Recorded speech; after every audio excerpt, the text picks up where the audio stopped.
Not a whole lot to say.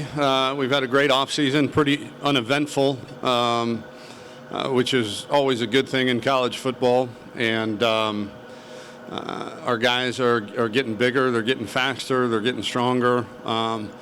They're becoming more cohesive. Obviously, maybe the big news is that we broke ground on a $175 million end zone, south end zone renovation, which will not only enhance our game day atmosphere for our fans, but provide our players with some incredible state-of-the-art facilities, hopefully the best in the country. Injury update. The only one of significance is Alvante Woodard, redshirt freshman receiver, broke his foot and had a Jones fracture earlier this summer, and we're hoping to have him back midway through training camp, maybe as late as week 1 or 2, but he should be able to contribute at some point this season. But other than that, we're really healthy. We're really excited. I think the buy-in level is extremely high right now, and it's a really fun group to coach. Questions? Question on the aisle. Hey, Tom. John Hoover, the Franchise and Sporting News. Winning now, the mentality that coaches have to have. College football can almost be a zero-sum game, especially at a place where you're at, like where you're at. Winning now mentality versus having patience and building a culture. Can you address that and how you've kind of approached that with a little bit of patience in mind? Yeah, I've been blessed with an unbelievable administration, and I really do believe that games are won or lost by players and coaches. Championships are won by administrations, and we have a championship administration in Chris Delcani at athletic director and Greg Fenves as president. And I think both of them understood where this program was when we had taken it over. And we're probably a bit ahead of schedule, to be honest with you, in terms of getting us back to consistently being where Texas, where we expect Texas to be. But I do think there is an element of patience. I look no further. I lean on Coach Sweeney at Clemson quite a bit. I think it took him, 7 years, something like that, to win his first national championship. Coach Brown at Texas was the same. I'm not saying we're setting the bar at 7 years, but what I'm saying is we want to win championships, and we want to win them now. But we were brought here to rebuild a program, and that takes time. We weren't here to just have a really good season in year 2. We were here to rebuild a program and sustain that's capable of sustaining success, and we feel like we're on our way there. Question on the aisle, right side, and we'll come up to the Coach, Curtis Quillen, KCEN in Temple. Zac Shackleford has been kind of a staple on your offensive line since you walked onto the campus. What are you looking for from him this season, and what's different about him now than when you first got to Texas? Well, he's bigger and stronger. I can tell you that. He's healthier. He went through some ankle issues early when we got here.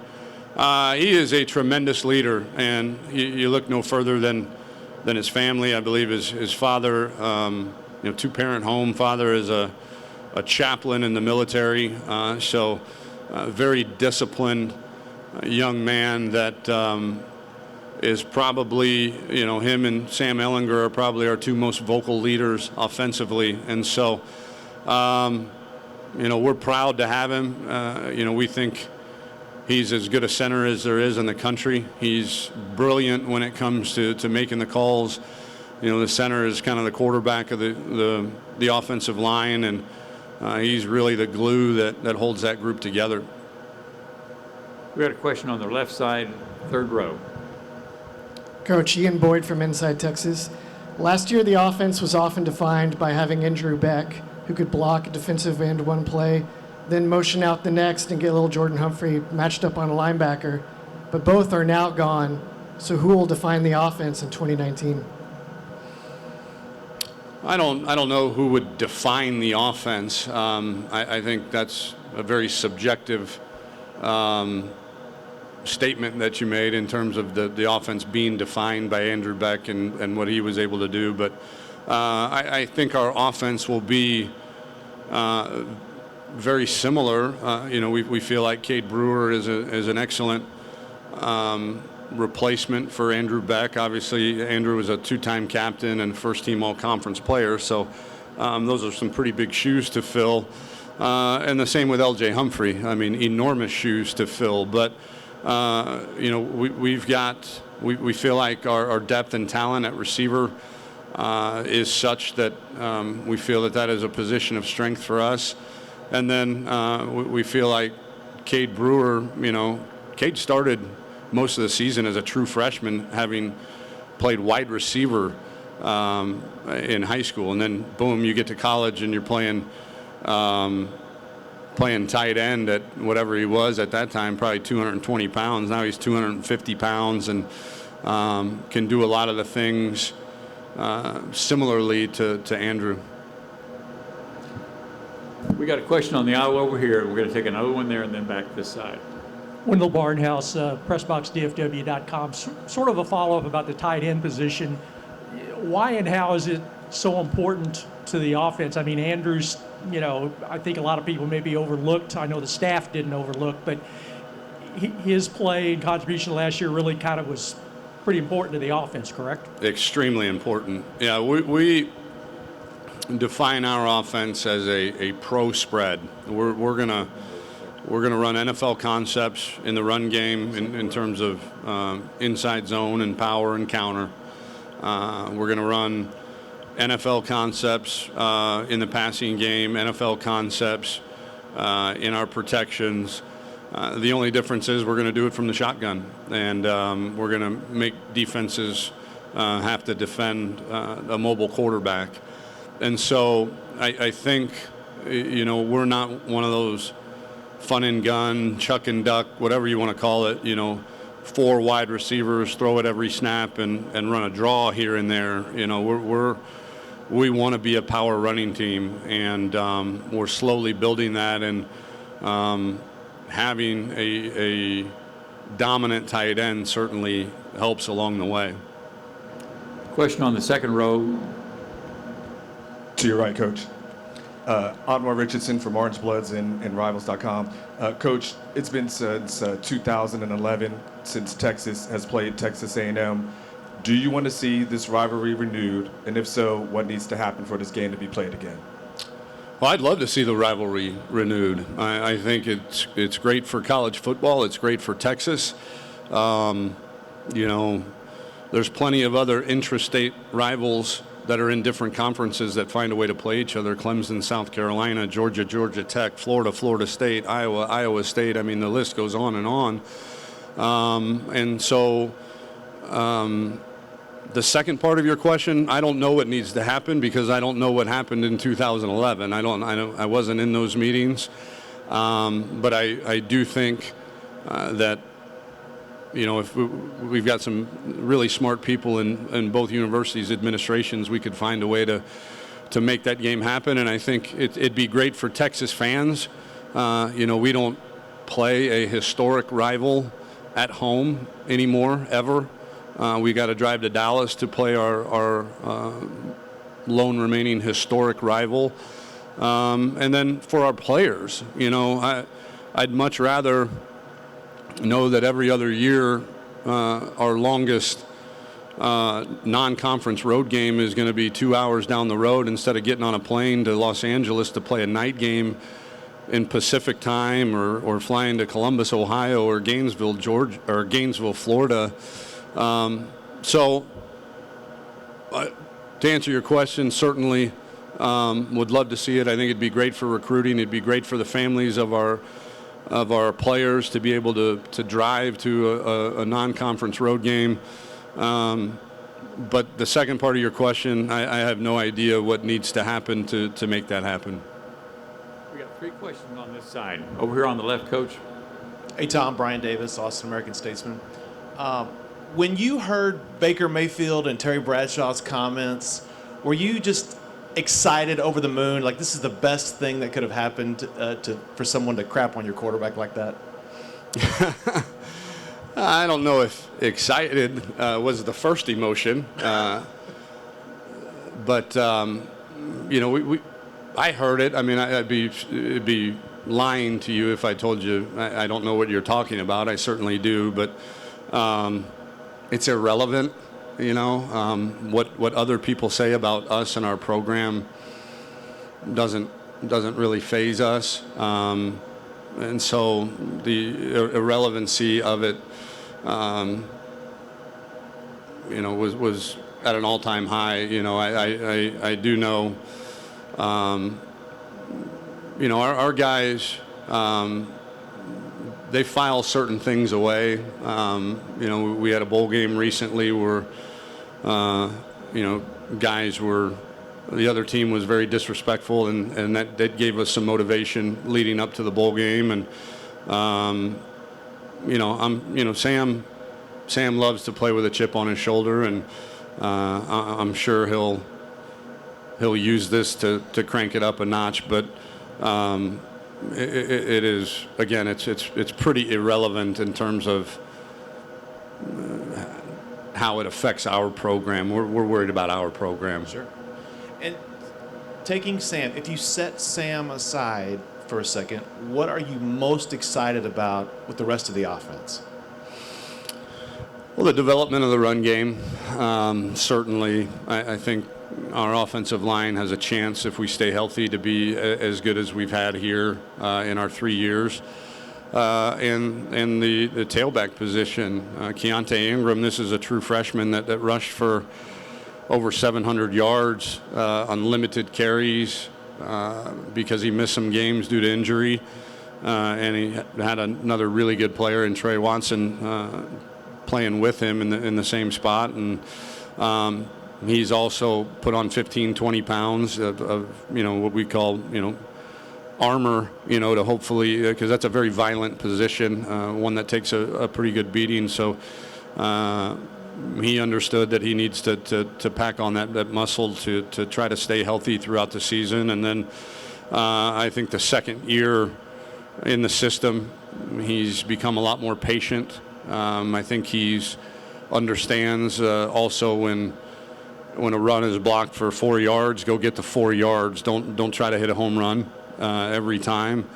And then the emergence of Jordan Whittington has been remarkable. I've never seen in my 22 years coaching a young man have never played a certain position, even in high school, to come in and say, hey, kid, you're going to play tailback for us, at least for this season, if not longer, and say, yes, sir. And he took to it like a fish to water and is very natural at it. And we're really excited about him as well. Got a question on that, Kurt? Yeah, Kurt Bowles from the Austin American. You say you're going to win with great defenses. Obviously, y'all had some struggles there last year. How much closer are you getting to becoming that type? And I'm asked to ask you to give an update for my question last year, if you had a different answer. The answer would be the same. It would just be with a lot less thought. But we have some. Not all of our 85 scholarship players are at championship level yet, but we certainly have enough that if we play our best and we develop the way that we think we can, that we can compete for a championship, certainly. And yeah, we need to make improvements on defense. We've recruited very well on that side of the ball. We've developed them in the weight room very well. We're going to be very young. There's no secret to that. But young and talented is better than young and not talented, I can tell you that. So we got to find a way to get the best 11 guys on the field. I think that's important as well, regardless of what position they play. But we feel good. We feel like Todd Orlando's, the cream of the crop when it comes to defensive coordinators in this league. And I have no doubt that we'll get better simply by an infusion of talent and another year of development in our system. We got time for 2 more questions. We're going to take one more on this side, and then we're going to take one over there on the right side.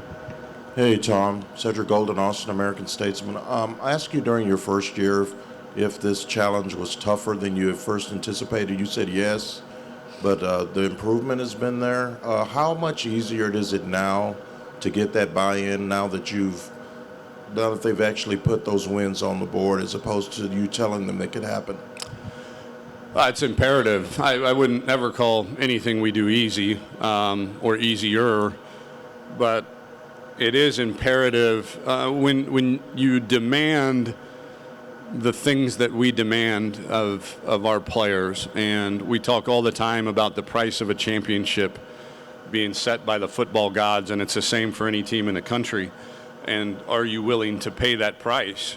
And our guys definitely have been, but the results were a bit hit or miss that first year. And so for this past season to have those tangible results and to beat your rival in the Cotton Bowl and be able to have the golden hat in Austin for a year at least, and to be able to win a New Year's Six bowl game, I think, and all of the victories in between definitely makes the ability for a young man to buy in much easier, for sure.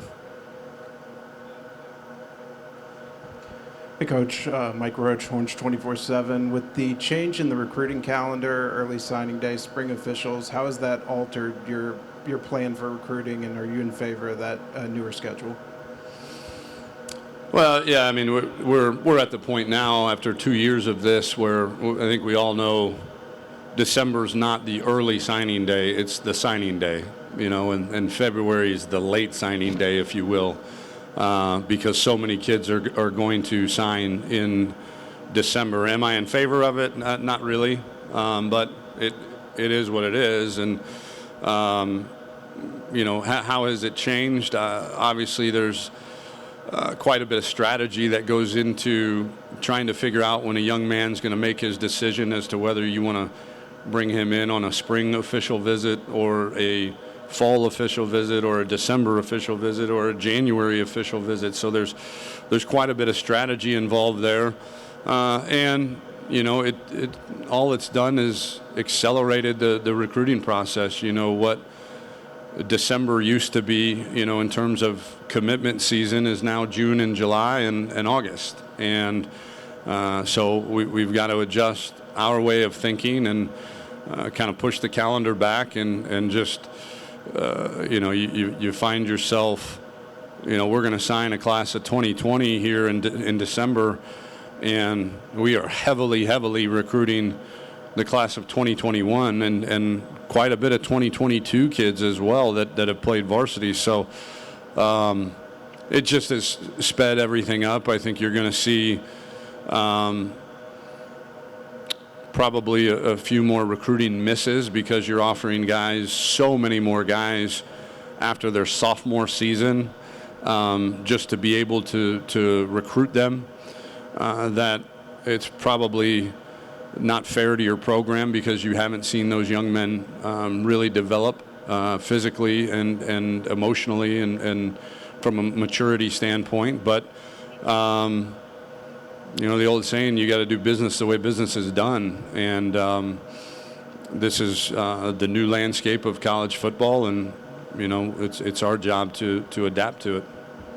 Okay, Coach, thank you very much for your answers. Best of luck for the season.